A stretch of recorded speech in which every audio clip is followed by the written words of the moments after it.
കോട്ടയം ആർക്കൊപ്പം ചില കണക്കുകൂട്ടലുകൾ. ഒരുപക്ഷെ കേരള ചരിത്രത്തിൽ ആദ്യമായിട്ടായിരിക്കും കോട്ടയം പാർലമെന്റ് മണ്ഡലത്തിൽ ഇത്രയും വാശിയേറിയ ഒരു മത്സരം നടന്നത്. മത്സരിച്ചതാവട്ടെ KM മാണിയുടെ കേരള കോൺഗ്രസ് LDFിന് വേണ്ടിയും PJ ജോസഫിന്റെ കേരള കോൺഗ്രസ് UDFിന് വേണ്ടിയും. സ്ഥാനാർത്ഥികൾ രണ്ടും പാരമ്പര്യ കേരള കോൺഗ്രസുകാർ തന്നെ. പാർട്ടി സ്ഥാപക നേതാവ് KM ജോർജിന്റെ മകൻ ഫ്രാൻസിസ് ജോർജും മാണി ഗ്രൂപ്പിലെ തോമസ് ചാഴിക്കാടനുമാണ് മത്സരിച്ചത്.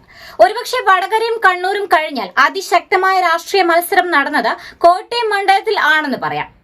കഴിഞ്ഞ തെരഞ്ഞെടുപ്പിൽ UDFിന് വേണ്ടിയാണ് ചാഴിക്കാടൻ മത്സരിച്ചതും ജയിച്ചതും. ജയിച്ചപ്പോൾ 1 ലക്ഷം വോട്ടാണ് അദ്ദേഹത്തിന്റെ ഭൂരിപക്ഷം. UDFിൽ നിന്ന് കോൺഗ്രസ് വോട്ടാണ് ചാഴിക്കാടൻ പിടിച്ചത് എന്നാണ് UDF പറയുന്നത്. UDFിനെ ചാഴിക്കാടൻ വഞ്ചിച്ചു എന്നതായിരുന്നു കോൺഗ്രസിന്റെ പ്രധാന പ്രചരണം. എന്നാൽ ഇതിലെ തമാശ എന്തെന്നാൽ UDF സ്ഥാനാർത്ഥി ഫ്രാൻസിസ് ജോർജ് ഇടുക്കിയിൽ 2 വട്ടം MP ആയത് LDFിൽ നിന്നാണ്. 2016 ഇലക്ഷനിൽ അദ്ദേഹം ഇടുക്കിയിൽ LDF സ്ഥാനാർത്ഥിയായിരുന്നു. അതിനു മുന്നേ നടന്ന പാർലമെന്റ് ഇലക്ഷനിൽ ഇടുക്കിയിൽ നിന്നും LDF സ്ഥാനാർത്ഥിയായിരുന്ന ഫ്രാൻസിസ് ജോർജ് 1.5 ലക്ഷം വോട്ടിനാണ് തോറ്റത്. പറഞ്ഞു വന്നത് 2 സ്ഥാനാർത്ഥികൾക്കും മുന്നണി മാറിയ പാരമ്പര്യം ഉള്ളതുകൊണ്ട് അത് തെരഞ്ഞെടുപ്പിൽ ഏശില്ലെന്നാണ്. ഇനി കണക്കുകൾ നോക്കാം. ചാനലുകൾ എല്ലാം പറയുന്നു കോട്ടയം UDF കോട്ടയാണെന്ന്. അത് ഒരുപക്ഷെ ആയിരുന്നിരിക്കാം. KM മാണിയും ഉമ്മൻചാണ്ടിയും ഒക്കെ നയിച്ച ആ കാലഘട്ടത്തിൽ UDF കോട്ട തന്നെയായിരുന്നു. എന്നാൽ ഇന്ന് UDFിലെ പ്രമുഖ കക്ഷിയായിരുന്ന മാണി ഗ്രൂപ്പ് LDFിനൊപ്പമാണ്. ത്രിതല പഞ്ചായത്ത് ജയിച്ചവരുടെ കണക്ക് നോക്കിയാൽ LDF ആണ് കോട്ടയം പാർലമെന്റ് മണ്ഡലത്തിൽ മുന്നിൽ. അതിൽ പകുതിക്ക് മുകളിൽ മെമ്പർമാരുള്ളത് മാണി ഗ്രൂപ്പിനാണ്. എന്നാൽ 2021 നടന്ന നിയമസഭാ തിരഞ്ഞെടുപ്പിൽ 5 സീറ്റും ജയിച്ചത് UDF ആണ്. ആ ഒരു കണക്ക് വെച്ചാണ് ചാനലുകൾ UDF കോട്ട എന്ന് പറയുന്നത്. എങ്കിൽ പോലും 25,000 വോട്ടിന്റെ ലീഡാണ് UDFിന് കോട്ടയം മണ്ഡലത്തിലുള്ളത്. അതായത് ആ ഭൂരിപക്ഷമൊക്കെ അട്ടിമറിക്ക് സാധ്യത ഉള്ളത് തന്നെയാണെന്ന് വ്യക്തം. മാത്രമല്ല പാലാ കടുത്തുരുത്തി മണ്ഡലത്തിൽ CPM വോട്ടുകൾ UDFിന് 2021 മറിഞ്ഞുപോയി എന്നാണ് അടുത്ത ആരോപണം. എന്നാൽ ഇപ്രാവശ്യം LDFിലെ പ്രശ്നം പരിഹരിച്ചു എന്നാണ് അവർ പറയുന്നത്.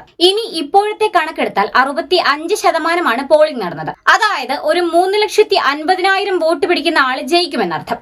UDF പറയുന്നത് അവർ 1 ലക്ഷം വോട്ടിന് ജയിക്കുമെന്നാണ്. ചാഴിക്കാടന് ലഭിച്ച 1 ലക്ഷം തന്നെയാണ് അവർ പ്രതീക്ഷിക്കുന്നത്. BDJS പിടിക്കുന്ന CPM വോട്ടുകളാണ് അവരുടെ പ്രതീക്ഷ. UDFിലെ പ്രശ്നം ജില്ലാ പ്രസിഡന്റ് അടക്കം പാർട്ടി വിട്ടുപോയി എന്നതാണ്. അതേപോലെ മോൻസ് ജോസഫും ഫ്രാൻസിസ് ജോർജും തമ്മിലുള്ള പ്രശ്നങ്ങളും മണ്ഡലത്തിൽ ജോസഫ് വിഭാഗത്തിന് അണികൾ കുറവാണെന്നുമുള്ളതാണ് UDFിന്റെ പ്രധാന പോരായ്മ. കോട്ടയം പുതുപ്പള്ളി പിറവം മണ്ഡലത്തിലാണ് UDF വൻ ലീഡ് പ്രതീക്ഷിക്കുന്നത്. UDF കണക്ക് കൂട്ടുന്നത് ഇങ്ങനെയാണ്: കോൺഗ്രസിന്റെ വോട്ട് 3 ലക്ഷം, ജോസഫ് ഗ്രൂപ്പിന്റെ vote 5,000, UDF അനുഭാവികളുടെ vote 80,000.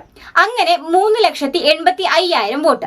LDF 2,85,000, BDJS 1,50,000. അങ്ങനെ 1 ലക്ഷം വോട്ടിന്റെ UDF ജയിക്കുമെന്നാണ് UDFിന്റെ കണക്കുകൂട്ടൽ. എന്നാൽ ഇടതു മുന്നണിയുടെ കണക്കുകൂട്ടൽ ഇങ്ങനെയാണ്: കഴിഞ്ഞ തവണ LDF പിടിച്ച വോട്ട് 3,15,000.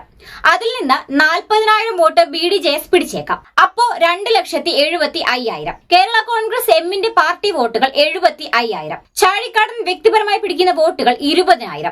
അങ്ങനെ 3,70,000 വോട്ടുകൾ നേടി LDF വിജയിക്കുമെന്നാണ് CPM കണക്കുകൂട്ടുന്നത്. LDF 3,70,000, UDF 3,30,000, BDJS 1,23,000. അങ്ങനെ 40,000 വോട്ടിന് ചാഴിക്കാടൻ ജയിക്കുമെന്നാണ് LDF കണക്കുകൂട്ടുന്നത്. ഏത് കണക്കാണ് ശരിയാവുക എന്നറിയാൻ ഇനിയും നമ്മൾ കാത്തിരിക്കേണ്ടി വരും. ഒരു കാര്യം വ്യക്തമാണ്: BDJS വോട്ടുകൾ UDFിനും അതേപോലെ LDFിനും ഡാമേജ് ആണ്. NDA സ്ഥാനാർത്ഥിക്ക് BJP വോട്ടുകൾ മുഴുവൻ ലഭിക്കുകയില്ല എന്നതും പോളിംഗ് കുറഞ്ഞതും എല്ലാം തിരഞ്ഞെടുപ്പ് ഫലത്തെ ബാധിച്ചേക്കാം.